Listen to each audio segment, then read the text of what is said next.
I did. But, yeah, and then when I did it, I finally solved it. I did exactly what I thought I had done before, and that time it worked, so I don't know. Sometimes there's just that issue of they want you to do the things in the exact order, and it's like you know how to solve it, but you're just like clicking one thing wrong, and I don't know. So that's like one thing, a pitfall, I think, of adventure game design. Well, regarding the early Monkey Island games specifically, one thing I've noticed about them is that I've played each one easily a half dozen to a dozen times, and every time I still get stuck somewhere in one of those, at some point in the game. I don't understand how that's even possible. Like, I just played the Monkey Island 2 re-release on Xbox last year.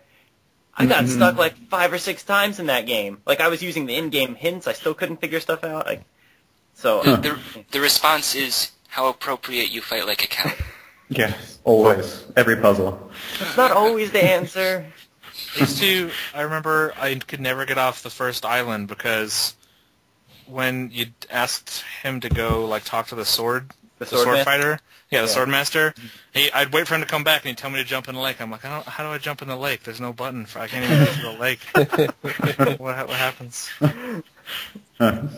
The adventure games to me have become I have a really hard time getting into newer ones. Like I really wanted to play the Sam and Maxes, but I couldn't. And I don't know why.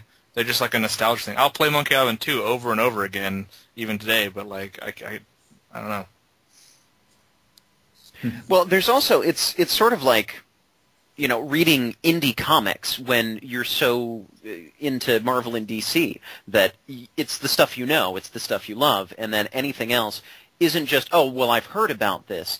This is completely different. I don't know what to expect. I don't know what kind of puzzles I'm in for. I don't know what kind of characters, music, production values, any of that.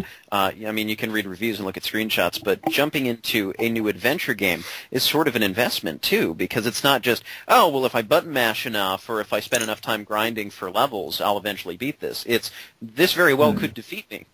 Maybe that's a subconscious thing going on there. Maybe that's just me. But it seems like a more daunting task to take on a new adventure game.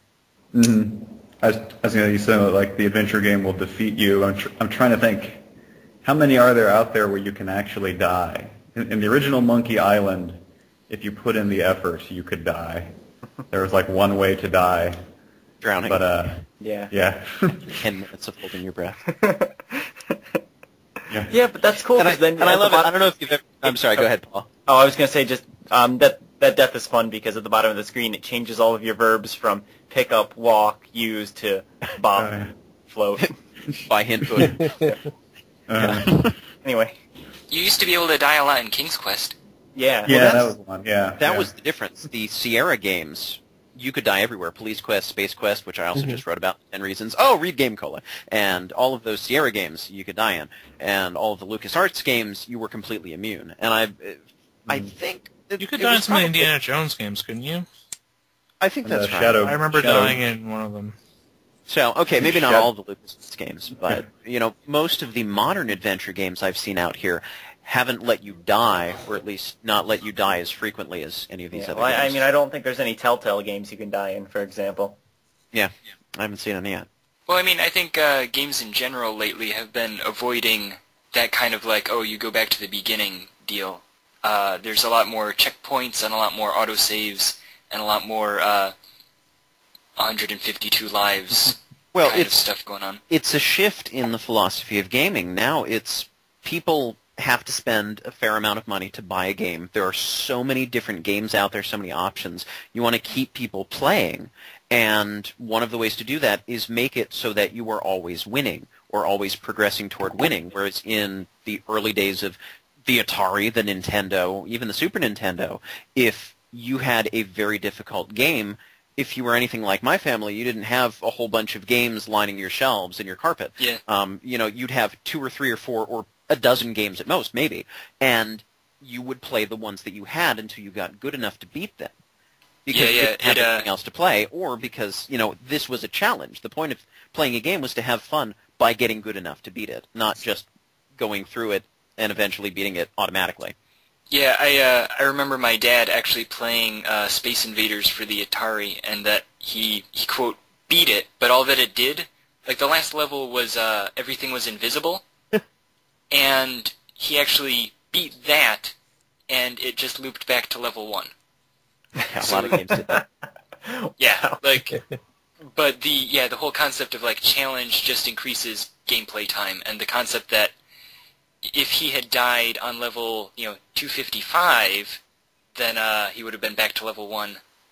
He never would have known what the ending was. Oh, it moves back to level 1 anyway. So yeah, now games are actually trying to compete with each other to get people to play them and buy them. So they have to have some sort of content and make themselves more accessible to the average player. Yeah. Well, I mean, personally, I'm never motivated to beat a game when it's the sort of game where if I die, I lose the last half hour of progress. I'm a really bad gamer. I'm what some might call a weenie. So I just get frustrated and I stop playing those games just because I can't stand to have to redo stuff frequently.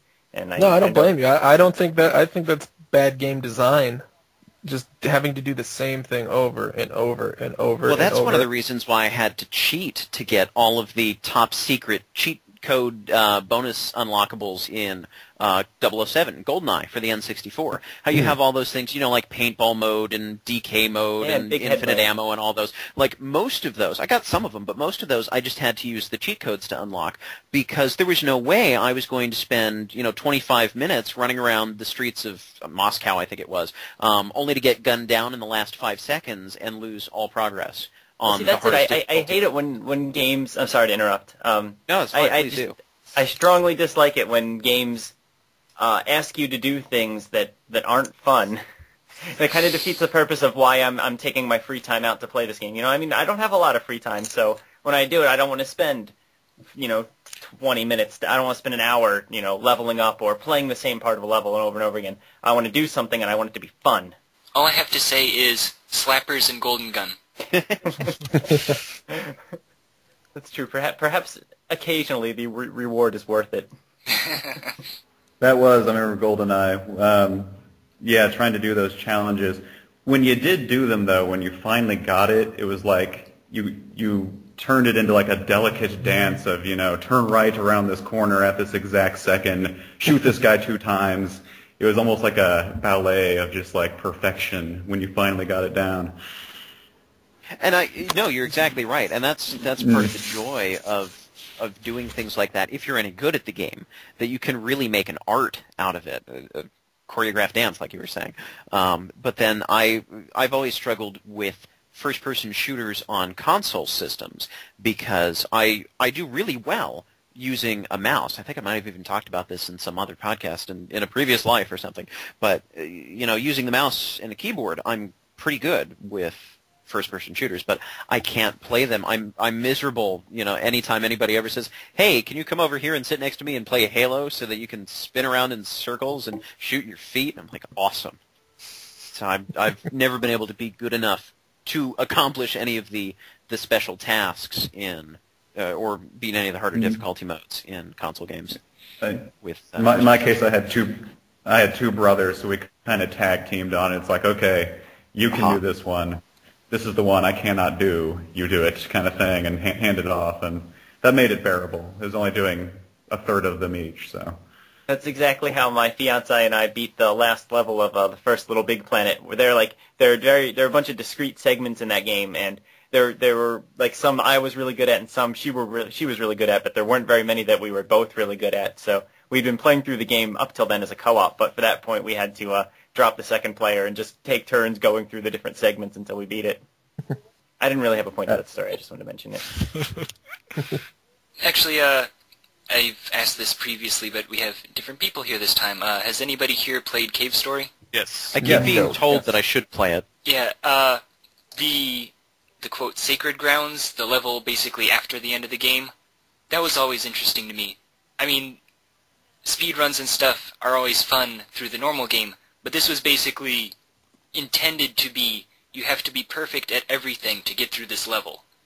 It was interesting to me that he, encouraged that and made a level just for this. Everything had to be perfectly timed, and that your jumps, you had to make at the exact point in order to make it across, and you only had so much fuel in your rocket pack to make it over, and if you used too much of it, you'd run out and run into the spikes. That was cool to me. I don't know that I ever played that level. Was that? Oh, no? Did you play it on the Wii? No, I played it on the computer originally when it came out. I must not have done that. Well, you have to go through a whole bunch of stuff to get access to it. It's actually, you have to get the timer, you have to save Curly, you have to do this and that, and then after the end of the game, you beat the final boss, and then you go into a little room, and there's a secret level under there. So there is like a, it's not obvious how to get to that level, but if you look it up on YouTube, look for Sacred Grounds run-throughs. And spoil the end of the game. It doesn't spoil the end of the game, actually. It's completely separate. But then you see exactly what to do. Maybe. So you can't argue with that. Well, that is true, because part of the fun of Sacred Grounds is, like, you're going to die constantly. You're going to die 50 times just trying to get down the first set of giant spiky stairs. But then, like David was saying, you get to a point where after you've done it 50 times, it's nothing. You get it exactly perfectly. You have this down. You know what to do. You know that you need to jump here and do this and do that, and you can wait. And then if you fall, and then you shoot up, and then you get the... Yeah, you shouldn't be shooting up while playing video games. That might affect your performance. Wow. Oh, I got it. It was a really good one. naive. What you were talking about there, Jetty, reminded me of VVVVVV, or Yes. if you prefer, the lovely gravity-flipping indie puzzle platformer, which is Yes. also one of my new favorite games. And this is another topic that maybe I'll consider bringing back up again. But my gaming experiences so far in 2011 have been vastly superior to almost anything I played in 2010, despite the fact that most of the games I played in 2010 weren't released anywhere near then. But that's a story for another couple of minutes. But anyways, in VVVVVV, there's extra bonus items, these shiny trinkets that you can pick up that accomplish something secret. And the most absurd one in the entire game is, again, you can't jump. You can just flip gravity up and down. You're on the ceiling, you're on the floor.